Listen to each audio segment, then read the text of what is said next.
we're gonna go out to India. We are talking with Nice. Sura. He, him is an agnostic and wants to talk about the existence of supernatural beings. Well, that's what we're here for. What do you got for us today? I think religion will not exist without the power of supernatural beings. Yeah, why do you think supernatural beings exist? What is the reasoning that you use? Because religion is existing. So because religion exists, you're saying supernatural beings exist? Yes, they are the force creator. Why do you think that due to the existence of religion alone, that gives us a positive, an indicative statement as to whether or not supernatural beings? Is it just because the religions posit that those things are real? And are we getting you right so far? Just to make sure. Yes, without their power, I think religion will not exist. So you're saying because humans are very intelligent. It just help me if I'm on the same page here, sir. And if you can, just get a little bit closer to your microphone for us. It's a little muffled, but it sounds like to me what you're saying is, because we have all these stories of these people talking about these supernatural things, that is what led to the formation of religion. And then because now that we have religion, that is proof positive that we do in fact have those supernatural things. Am I following right? Is that what you're saying? Yes, proof positive. Okay. I would say, and J Mike, please help me out here. I would say that is circular, man, and that is not a good way to come to a conclusion. It kind of sounds like what you're saying is, because I have cake in my fridge, I'm the coolest person in the world. I am the coolest person in the world. Therefore, I've got cake in my fridge. You know, I mean, am I thinking about this wrong, J Mike, or is there something wrong here? I'm like really stuck on the. Maybe I need clarification because my brain's telling me like this couldn't be your position, but it sounds like you're affirming that. So are you saying that like if there were no religions, there would not be any supernatural entities? I felt like I heard you say something like that in the middle of that. You say that? I'm trying to see where these entailments are. I feel that gods are jealousy of human beings. I'm sorry, I couldn't really hear that. I feel that gods are jealous of human beings. Yeah, but okay. Why should, like, I'm not really understanding why we should think based on what you've said that any supernatural being exists. It just didn't sound like very good reasons to believe that. Should we go over that first? Without assuming that there are gods that are mad at other people or whatever. No, humans are actually, they always are, I feel that humans are always intelligent to ask critical questions. Something is driving, something unseen force. Some unseen force. Okay, let's drop the human stuff, like the humans having religions and all that stuff. I feel like this is just muddying the waters, unless it's really, that's why I was asking, because I don't know if it's like super crucial. I can't believe that it would be. What independent reasons do you think you have to think that a supernatural being exists? If they're just, don't worry about the religions and stuff like that. Is that, do you think you have another reason to think that exists, or is it only because these religions exist? My brain like is kind of short circuiting. The reason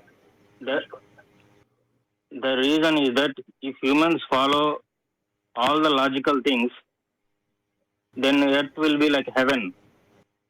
So I feel that these supernatural forces are disrupting our intelligence and our logical thinking. Sura, I don't want to be mean. I really don't. But I do want to say this very directly. I think you're using these words incorrectly. And I think what you're doing is something that many of us do, especially in this space, because a lot of this stuff is a little bit squishy and wiggly. And what happens is in that wiggle, we start to put these other terms in there.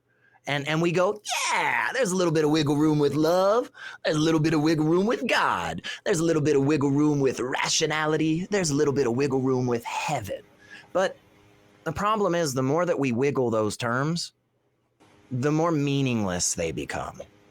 And for some of those terms, I find that when we really box them in, we have a pretty damn good understanding of what it is. Like love, for instance, or justice. I think those things, while not tangible, like this water bottle, they are concepts that, with a little bit of wiggle, yeah, but too much makes them difficult, right? But when we do these things like heaven or God or spiritual, these types of things, the supernatural beings, I don't feel like anybody has a really good definition of what those are. So if you could help me out, let's try to lock this in as much as we possibly can and prevent that wiggle and squish, okay?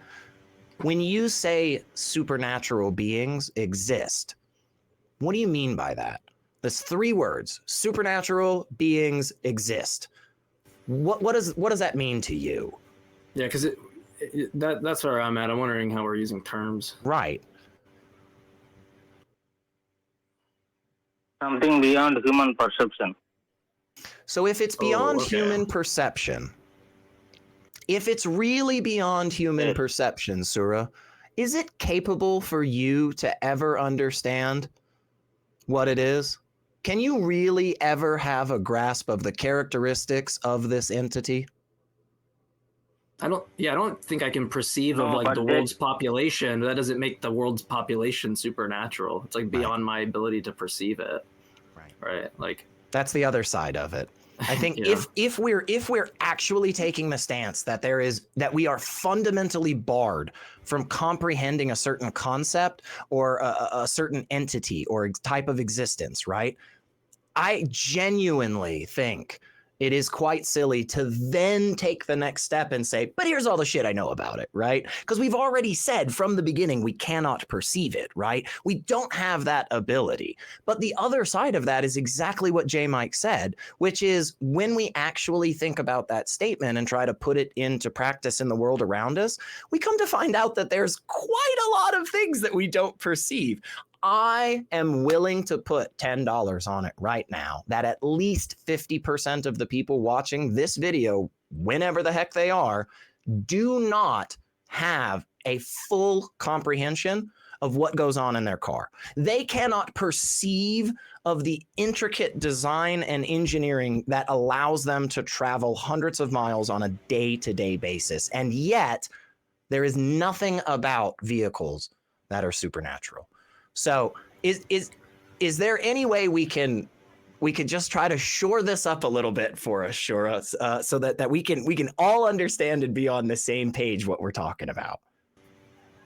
Yeah, so like define what beyond our human perception is. So yes. Like, because otherwise I'm going to give cases where the proposition you're giving me is just clearly false, or there's not a substantive disagreement because the way you're using language picks out things that I agree exist and they might be beyond my perception. But if I'm a naturalist, I think those things are natural things, right? So it just seems like we're using language weird. It doesn't seem like there would be an identical proposition we disagree with, unless beyond human perception means like otherworldly, not like, I mean, that's going to get circular if you say non-natural, I guess. But We can't find them, but they can find us. Okay. Well, hey, right. Sura, I appreciate you calling. And I think you and I have spoken before. And I think you'll probably call again in the future. But I genuinely hope that the next time we talk, we can actually have a conversation. Because so far, and J. Mike, you tell me if I'm just jumping the gun on this, and I'll defer to you, but I genuinely feel like you and I have thought about the things that Sura said and tried to synthesize them into something and put them back out there to progress the conversation. And I kind of feel like we're just getting pabulum and bullshit lines from Sura. Is that where you feel, or? Yeah, I mean, cool. Yeah, I'm trying to, the failure can be on my part or maybe Sure. a language Absolutely. issue here, and I'm leaving, like, always want to leave that open, but I don't know that it'd be productive. Yeah. So, Sura, I'm gonna let you go, but I do hope you call back in, and I hope next time that we can actually engage in some of these things a little bit further. So I'm gonna drop you real quick, shamelessly, and we're gonna pick a new call.